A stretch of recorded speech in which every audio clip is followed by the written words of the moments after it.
प्लीडिंगचा एक भाग आपण कंप्लीट केलेला आहे आणि आय होप तुम्हाला प्रॉपरली ते कळलं आहे. 14A मध्ये address for service of notice. 14 पर्यंत आपण बघितलं आहे प्लीडिंग साईन असावी वगैरे. तर address for service of notice, जेव्हाही तुम्ही प्लीडिंग दाखल करता, वेदर युअर प्लेंट किंवा तुमचा WS, तर सपोज तुम्हाला समोरच्याला बोलवायचं आहे आता कोर्टात, जर प्लेंटिफ असेल, प्लेंटिफनी प्लेंट फाईल केला असेल, तर डेफिनेटली तुम्हाला नोटीस पाठवायची समोरच्या पार्टीला की त्यांनी हजर व्हावं. तर तुम्हाला कोर्ट जे नोटीस पाठवतं, कोर्ट जे समन्स पाठवणार आहे, त्यासाठी तुम्हाला ऍड्रेस याचं असं म्हणणं आहे. So every pleading when filed by a party shall be accompanied by a statement in that prescribed form signed as provided in Rule 14 regarding the address of the party.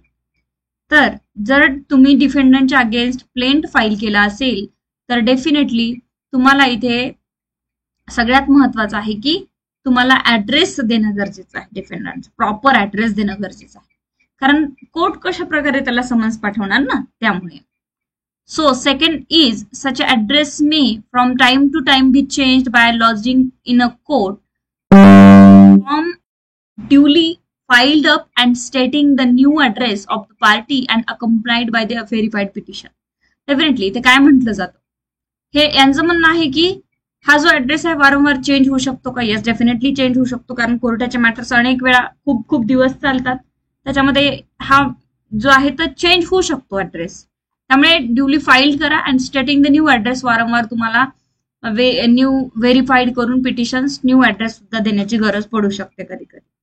The address furnished in the statement made under subrule 1. जर सबरूल 1 मध्ये तुम्ही स्टार्टिंगला एक address दिला होता तर shall be called the register address.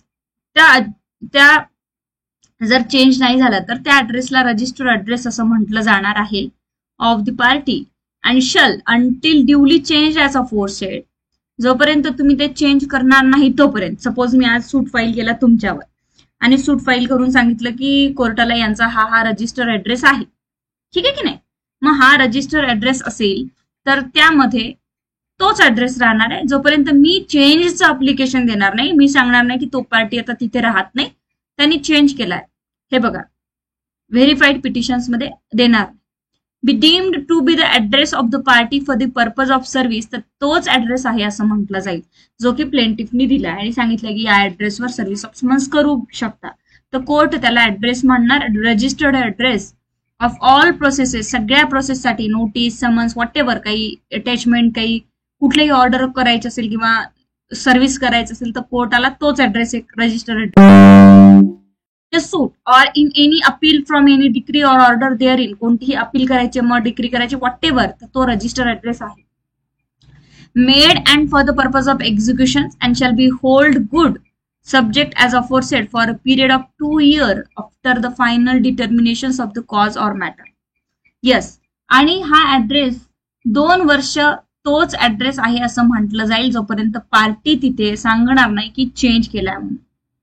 बघा मी एकदम सरळ आणि सोपं करून सांगते की मी आज सूट दाखल केला आहे आणि सूटमध्ये तुम्ही डिफेंडंट आहात, तर तुमचा डिफेंडंटचा खाली ऍड्रेस दिला की so and so, Pune, Mumbai, what ever, या कॉलनीमध्ये आहे, घर नंबर हे आहे.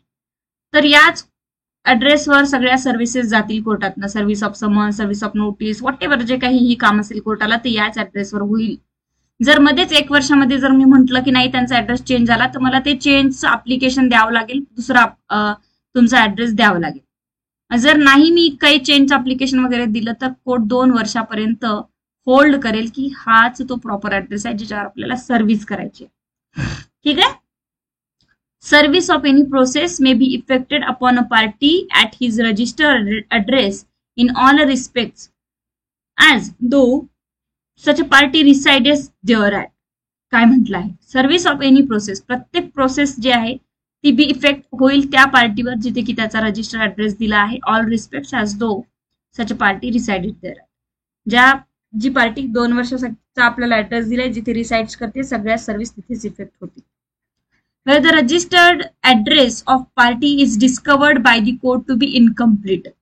पण मी सूट इन्स्टिट्यूट केला, त्याच्यामध्ये ऍड्रेस मेमो दिला आणि ऍड्रेस मध्ये इनकम्प्लीट ऍड्रेस दिला, तो ऍड्रेस प्रॉपर नाही आहे. कोर्टाने कॉग्निझन्स घेतानाच कोर्टाला कळलं की तो प्रॉपर ऍड्रेस नाही आहे, किंवा नंतर कळलं जेव्हा सर्व्हिस केली तर तो समन्स वापस आला असेल इनकम्प्लीट ऍड्रेस म्हणून, किंवा फाल्स ऍड्रेस आहे और फिक्शिशियस आहे, दिशाभूल करणारा ऍड्रेस आहे. The court may either on its own motion, स्वतःहून और on the application of the any party order करेल. तर काय ऑर्डर करेल तर इथे बघूया, दोन याच्यामध्ये ऑर्डर दिली.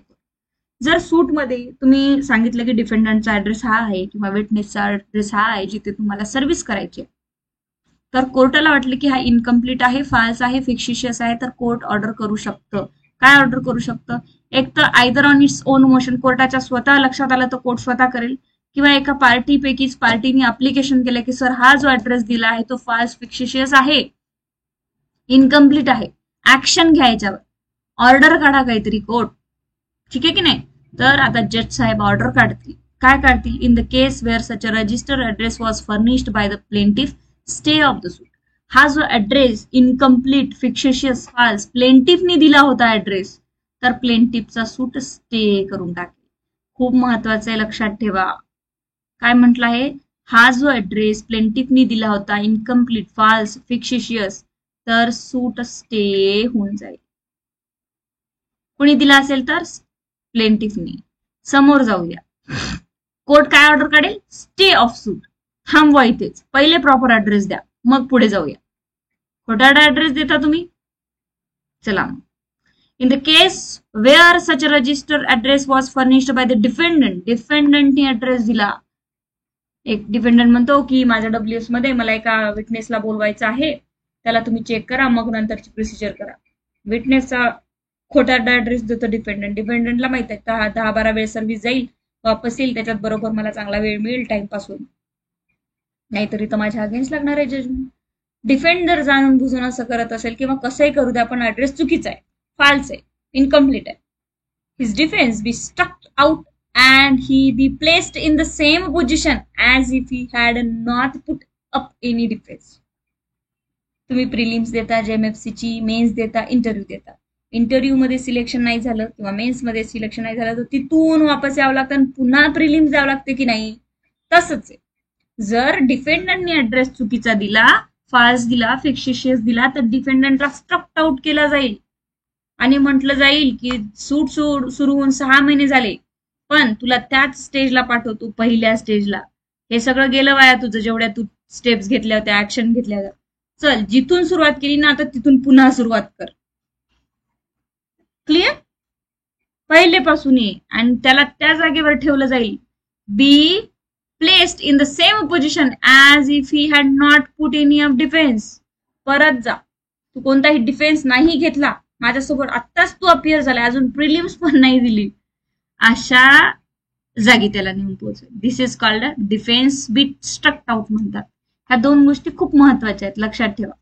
ही एक, प्लेंटिफ असेल तर नेहमी स्टे ऑफ सूट होत असतं. प्लेंटिफच्या अगेन्स्ट कोणत्याही ऑर्डर कशा निघतात? डिसमिस, स्टे ऑफ सूट निघतात. आणि डिफेंडंटच्या ऑर्डर कशा निघत असतात? स्ट्रक्ट आउट आणि एक्स पार्टी. ठीक आहे की नाही? अशा ऑर्डर निघतात डिफेंडंटच्या अगेन्स्ट, तिथे स्ट्रक्ट आउट होती. क्लिअर? काही अडचण असेल तर विचारा. ओके, पुढे जाऊया. Okay, where a suit is stayed. आता सूट स्टेड केला, प्लेंटिफने ऍड्रेस चुकीचा दिला म्हणून, किंवा डिफेन्स स्ट्रक्ट आउट केला की डिफेंडंटने ऍड्रेस चुकीचा दिला म्हणून, according to the rule 5. The plaintiff or as the case may be the defendant may after furnishing is a true address. मग आता त्यांना काय करावं लागेल? ट्रू ऍड्रेस देतील ना ते? Yes. Apply to the court for an order to set aside the order of stay or as the case may be the order striking out the defence. Okay, आता ते काय करतील की माफ करा साहेब, आम्हाला काही माहिती नव्हतं, हे पल्लवी मॅडमचे क्लासेस काय आम्ही लावले नव्हते, त्याच्यामुळे आम्हाला माहितच नव्हतं की आम्ही ऍड्रेस जर चुकीचा दिला तर स्टे होईल ऍज अ प्लेंटिफ आणि डिफेंडंटचा स्ट्रक्ट आउट होईल. डिफेंडंटवर तर इतकी खराब वेळ आली आहे की आम्हाला डायरेक्ट पहिलेपासून प्रिलिम्स द्यावं लागतं, असं झालंय. मग या सिच्युएशन मध्ये काय होईल? तुम्ही ट्रू ऍड्रेस फर्निश करायला आणि माफी मागाल कोर्टाला की माफ करा सर, चला जाऊ द्या पुढे. आता कोर्टाला ठीक आहे, आता कोर्ट पुढे तर जाईल, पण जी ऑर्डर इथे काढली होती त्याचं काय? ही ऑर्डर कोण काढणार ना? आता ही ऑर्डर काय? ही जी ऑर्डर काढली होती ना स्टे ऑफ सूट आणि स्ट्रक्ट आउटची, तर त्याच्यासाठी तुम्हाला ते एक सेट असाइडचं अप्लिकेशन पण दाखल करावं लागेल. पहिले ही ऑर्डर सेट असाइड करा. म्हणजे जी, हे बघा, सेट असाइड म्हणजे एखादी ऑर्डर कोर्टाने काढली तुमच्या अगेन्स्ट, तर त्याच ऑर्डरला त्याच कोर्टाकडनं कॅन्सल करून घेणे म्हणजे सेट असाइड करून घेणे. सर जी आधी परिस्थिती होती त्याच परिस्थितीवर आपण जाऊया. ही ऑर्डर एक काढली त्याला सेट असाइड करून टाका, खतम करून टाका, कॅन्सल करा, तुम्हीच कॅन्सल करा तुमचीच order. This is called set aside.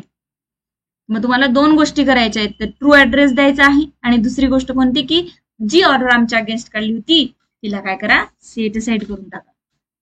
तुम्हीच पास केली, तुम्हीच कॅन्सल करा. क्लिअर? येतंय लक्षात? This is called a civil practice. मी तुम्हाला अजूनही आश्वासन पण देते आहे, प्रॉमिस पण करते आहे की एकदा सिव्हिल प्रोसिजर कोड होईपर्यंत सगळं प्रॅक्टिकल नॉलेज मी तुम्हाला देईन. Don't worry about it. कारण माझं असंच एम आहे, दोन गोष्टी असतात टीचिंगमध्ये. एक तर तुम्ही अकॅडमिकली शिकू शकतात, प्रॅक्टिसवाला तर शिकू शकणार नाही, फार कमी असतात. माझ्याकडे दोन्हीही देवाच्या दयेने नॉलेज आहे किंवा दोन्हीही एक्सपिरियन्सेस मला एवढे 10-12 वर्ष झाली मिळाले, तर का नाही मी तुमच्याशी शेअर करू. As a practical plus academic मी दोन्हीही प्रकारे मी तुमच्यासाठी जाण्याचा प्रयत्न करते. ठीक आहे?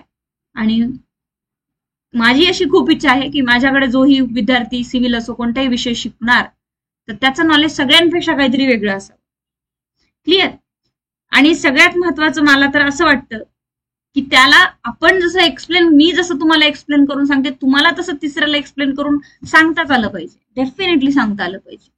त्यामुळे मी अगदी सरळ सोप्या भाषेत तुम्हाला शिकवण्याचा प्रयत्न करत असते. ठीक आहे? चालेल. Now come to the rule 7, sub rule 7 of the 14A. The court if satisfied that.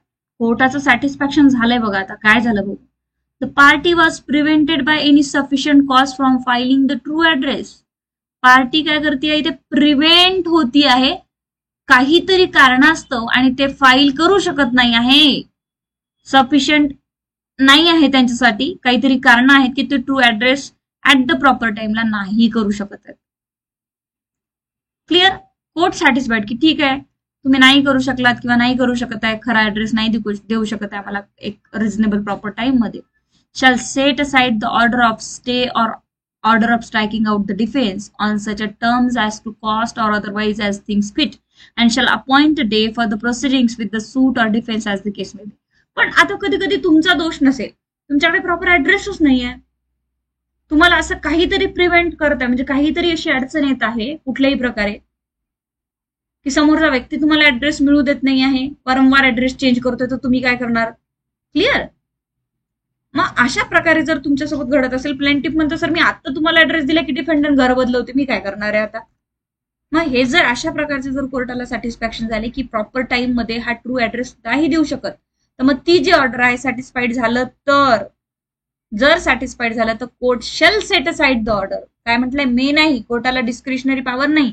जर कोर्टाला पटून दिलं, कारण दिली, कॉज म्हटलंय सफिशियंट कॉज की आम्ही का नाही देऊ शकत आहे ट्रू ऍड्रेस आणि कोर्टाचं सॅटिस्फॅक्शन झालं, तर definitely court he order without giving a true address strike out करेल आणि स्टे ऑर्डरला सेट असाइड करेल. स्ट्राईक आउट केलेल्या ऑर्डरला सेट असाइड करेल आणि पुढे तुम्हाला डेट देईल प्रोसिडिंगसाठी आणि प्रोसिडिंग कंटिन्युअसली सुरू.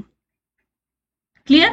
आता JMFCच्या मेन्स एक्झामिनेशन मध्ये जर हा प्रश्न आला तर याच्या व्यतिरिक्त काही लिहायची गरज नसते. जर आला address for service of notice तर समजून घ्यायचं की ऑर्डर 6च्या 14A मधून क्वेश्चन आलेला आहे आणि ऍज इट इज हे उतरवून यायचं आहे. काहीच नोट्स फिट्स यूज करू नका.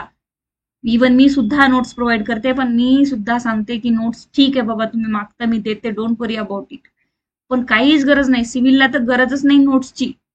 उगी नोट्सच्या नादामध्ये मेन्स जाते.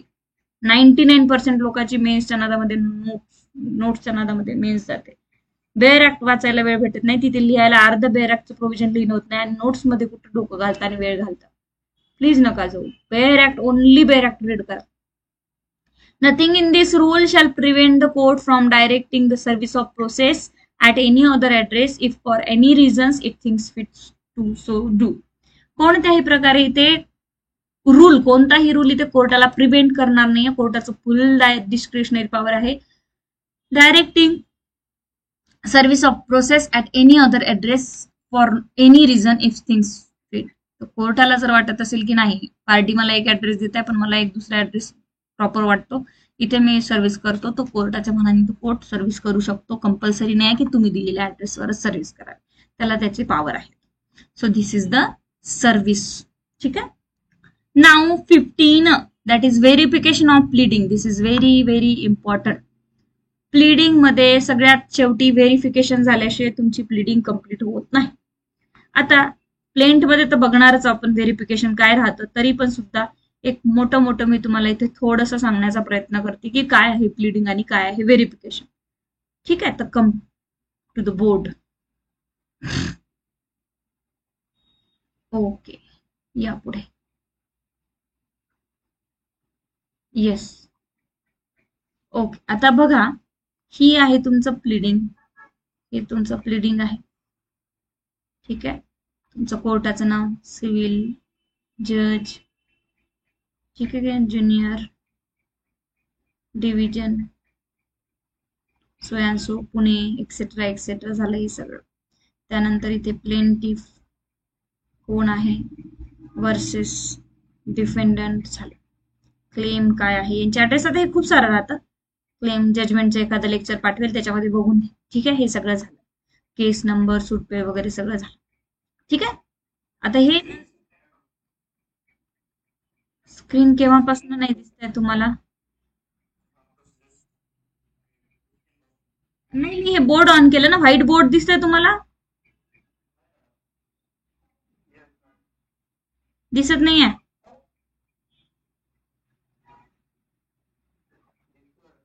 थांबा, मी परत शेअर करते. काही प्रॉब्लेम आला असेल. एक काल आणि आज थोडंसं हे आहे ना आपल्याकडे, पावसाचं वातावरण वगैरे थोडंसं दिसतोय ना.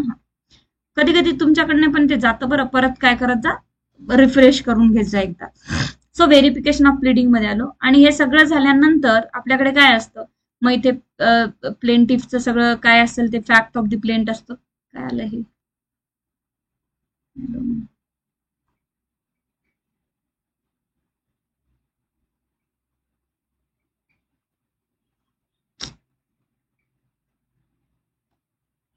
इथेच काढते मी, सॉरी. ठीक आहे. हे कळलं तुम्हाला? मग हे असतं सगळं, हे कोर्टाचं नाव, हे प्लेंटिफ डिफेंडंट वगैरे सगळं झालं. त्यानंतर मग क्लेम काय, तुमचं सूट काय वगैरे वगैरे झालं. त्याच्यानंतर इथे स्टोरी ऑफ द प्लेंटिफ असतं, फॅक्ट्स काय असतात, ही सगळी प्लेंटिफची स्टोरी. मग हे डिफेंडंटची स्टोरी झाली. आणि तुम्ही डिफेंडंटची स्टोरी नाही, सॉरी, डिफेंडंट कुठे आला इथून, प्लीडिंग कोणाची तरी एकाचीच राहणार आहे. नंतर मग पॅरा 2, पॅरा 3, पॅरा 4 हे सगळे झाले. त्याच्यानंतर काय राहतं, व्हेरिफिकेशन राहतं. हे अशी व्हेरिफिकेशनची एक हेडिंग राहणार आहे आणि तिथे वरती नंबर 1 to 10 पर्यंत मी जे काही लिहिलंय ते सत्य आहे, विदिन माय नॉलेज आहे आणि याला मी जबाबदार राहणार. This is called verification of the pleading. Okay, तर पाहूया. ठीक आहे. मी एखाद्या दिवशी तुम्हाला ड्राफ्टिंगच्या लेक्चरमध्ये सांगेल काय असतं ते. ठीक आहे. तर पुढे आता आपल्याला बघायचं हे. So, save as otherwise provided by any law for the time being in force, every pleading shall be verified at the foot by the party or by one of the parties pleading or by some other persons proved to the satisfaction of the court to be acquainted with the facts of the case. काय म्हटलं? Time being in force. जो आत्ता कायदा तुम्हाला लागू होतो तो आहे आपला सीपीसी, प्लीडिंग बनवण्यासाठी. Every pleading shall be verified. प्रत्येक प्लीडिंगला प्लेंट असो डब्ल्यूसो व्हेरिफिकेशन असलं पाहिजे ऍट दी एंडला, फुट बाय दी पार्टी. प्रत्येक पॉइंटचं व्हेरीफाय करावं लागेल तुम्हाला, by one of the parties of pleading. ठीक आहे की नाही? Or by some other persons proved to the satisfaction of the court. Satisfaction, acquainted with the facts of this case, की sir हे जे मी सगळं लिहिलंय ना याच्यामध्ये प्लेंटमध्ये, मला सगळ्या गोष्टींचं नॉलेज आहे.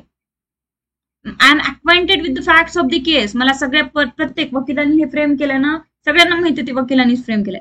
मी व्हेरीफाय करून देतो की ISO XYZ आणि मला सगळं माहिती आहे. पॅरा 1 to 10 मध्ये जे काही अलिगेशन्स मी डिफेंडंटवर लावले आहे ते सत्य आहे असं व्हेरीफाय करून द्यावं लागतं खाली.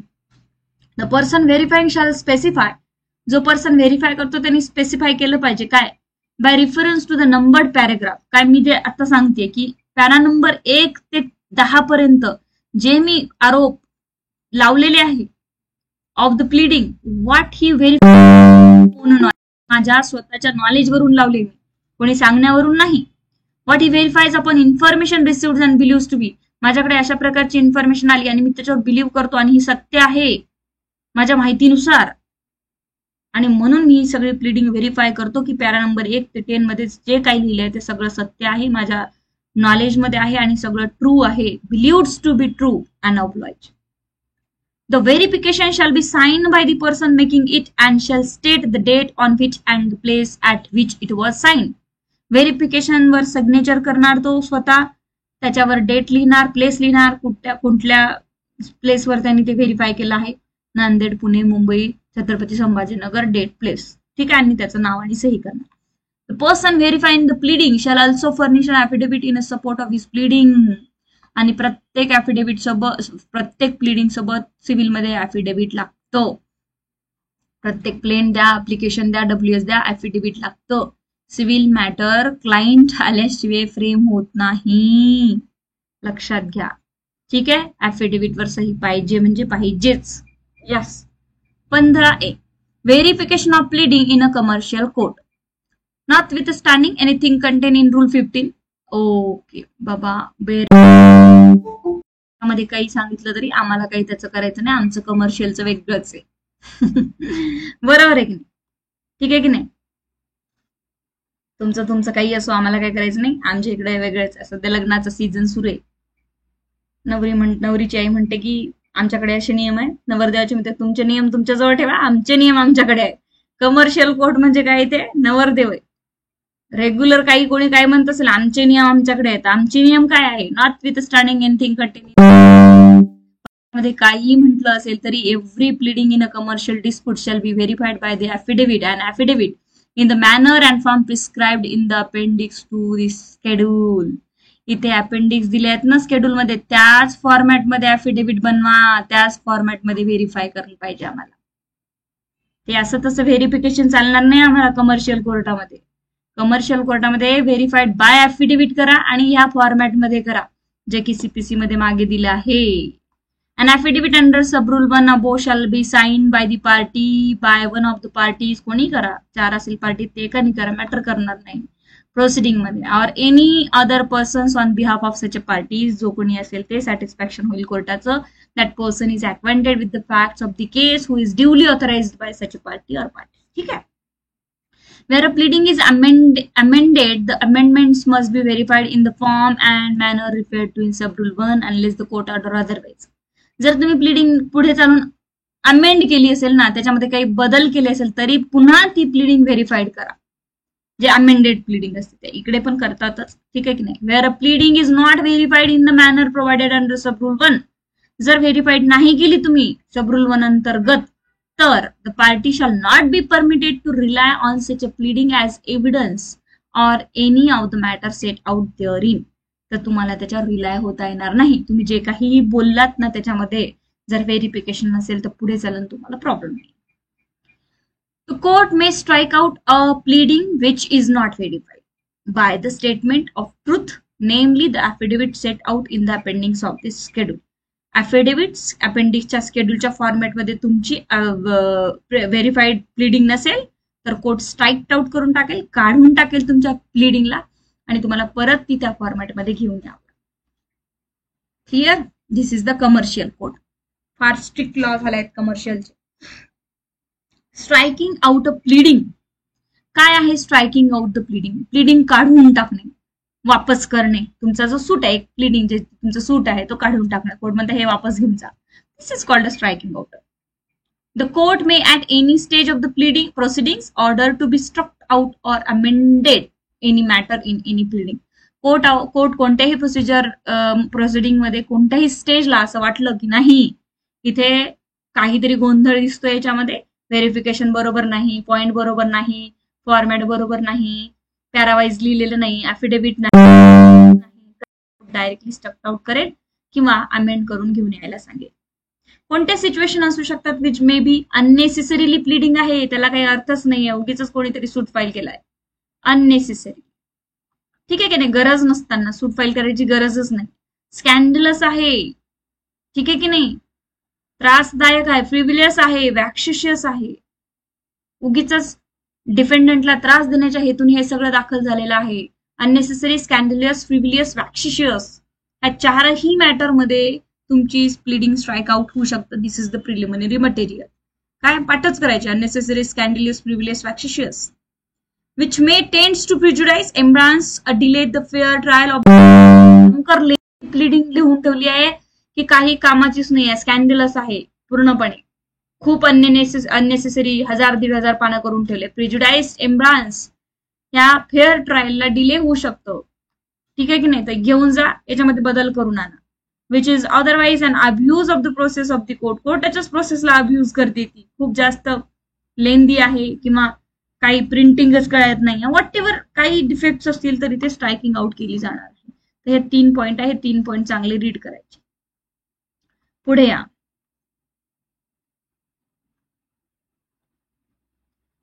Amendment of the pleading. Okay, now कोर्टाला कुठल्याही प्रकारे असं वाटलं की इथे काही व्यवस्थित नाही आहे, ठीक आहे, फ्रिव्हिलियस आहे, वॅक्शिशियस आहे, डेट बरोबर नाही, व्हेरिफिकेशन्स नाही, कॉपीज बरोबर दिलेले नाही, तर कोर्ट सांगेल की प्लीडिंगला अमेंडमेंट करून घेऊन या किंवा तुम्ही अप्लिकेशन्स करू शकता. काय की कोर्ट साहेब, आम्ही ना 9 डिफेंडंट्स टाकले आहे, अजून एक 10वा डिफेंडंट त्याला ऍड करायचा आहे.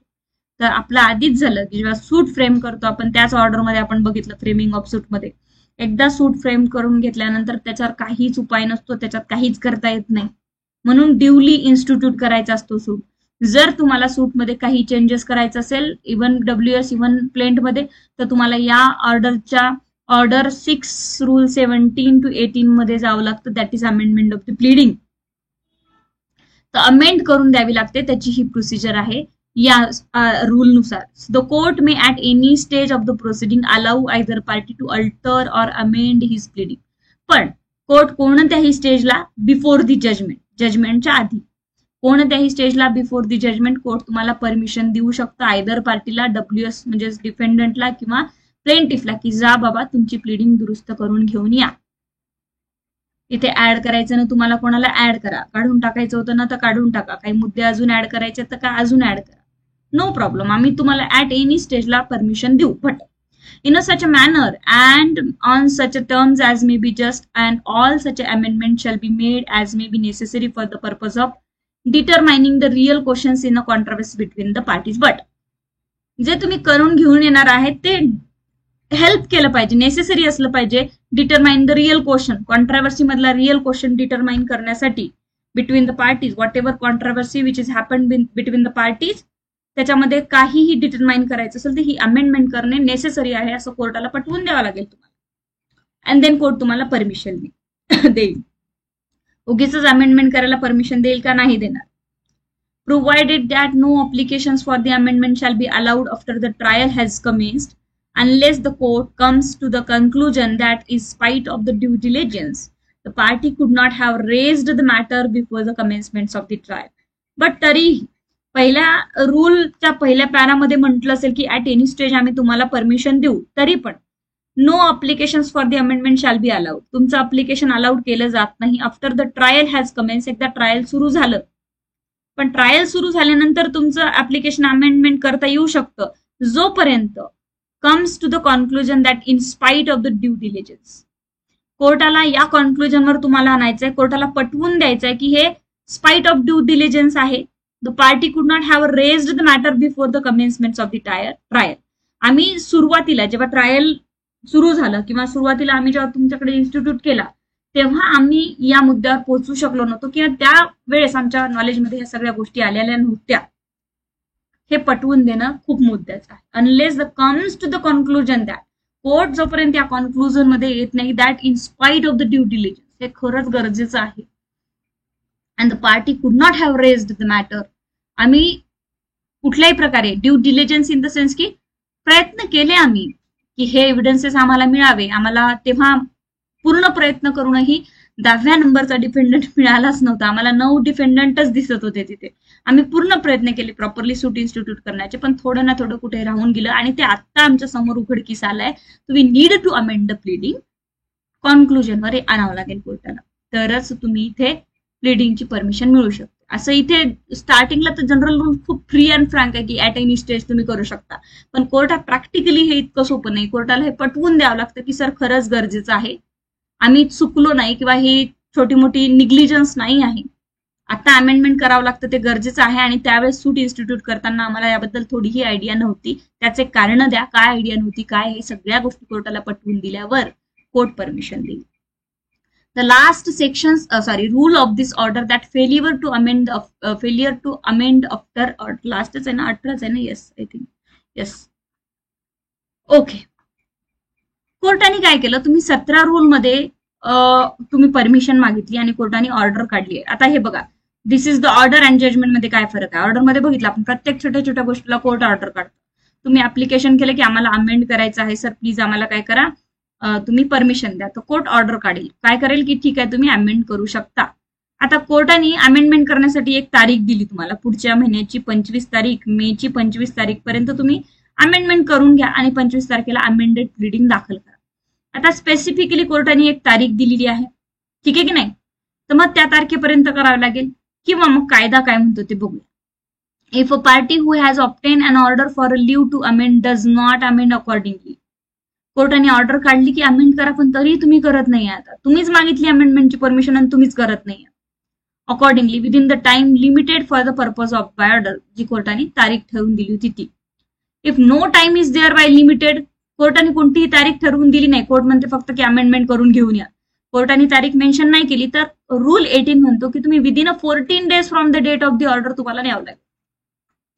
कोर्टाने एक डेट दिली असेल तर त्या डेट पर्यंत न्या, किंवा मग तुम्हाला 14 दिवसाच्या आत न्यावं लागेल ज्या दिवशी ऑर्डर झाली तिथून.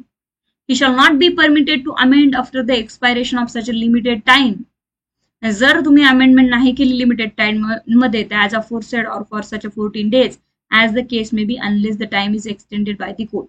एक तर तुम्हाला कोर्टाने पुन्हा टाइम वाढून द्यावा लागेल, नाही तर मग तुम्हाला 14 दिवसात करावं लागेल, नाही तर मग कोर्ट परत ऑर्डर काढेल, परत काय करेल, मग तो कोर्ट आता पुढे तुम्हाला अलाउड करणार नाही, मग तुम्हाला अलाउड केलं तरी कॉस्ट लावून अलाउड करेल, अशा प्रकारे.